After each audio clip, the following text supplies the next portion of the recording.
భోజనంలో చివరి ముద్ద పెరుగుతో తినకుంటే అసలు ఆ రోజు అసంపూర్తిగానే ఉంటుంది. ఎందుకంటే పెరుగు ప్రతి ఒక్కరికి అంతలా అలవాటైపోయింది. అయితే ఇది మంచిదే. పెరుగులో చాలా పోషకాలు ఉంటాయి. ప్రతిరోజు పెరుగు తీసుకుంటే రోగనిరోధక శక్తి బలంగా ఉంటుంది.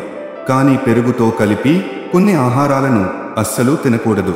ఎందుకంటే ఈ కాంబినేషన్ పాయిజన్గా మారే అవకాశం ఉంది. అలాంటి పదార్థాల గురించి తెలుసుకుందాం.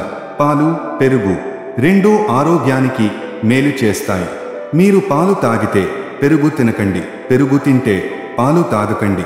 ఈ రెండు కలిపి తీసుకోకూడదు. ఇది గ్యాస్, డయేరియా, ఆమ్లత్వ సమస్యలను కలిగిస్తుంది. పెరుగు, చేపలను కలిసి తినకూడదని మీలో చాలా మంది విన్నారు. ఈ రెండు కలిసి తినడం హానికరం. ఇది వాంతులు, అజీర్ణానికి దారితీస్తుంది. మామిడి మరియు పెరుగు కూడా ఆహార కలయిక కాదు. మీరు పొరపాటున కూడా పెరుగుతో మామిడిని తినకూడదు. రెండూ శరీరానికి టాక్సిన్స్గా మారతాయి. రెండింటి ప్రభావాలు ఒకదానికొకటి పూర్తిగా భిన్నంగా ఉంటాయి. పెరుగు మరియు ఏదైనా పుల్లని పండ్లను ఎప్పుడూ కలిపి తినకూడదు.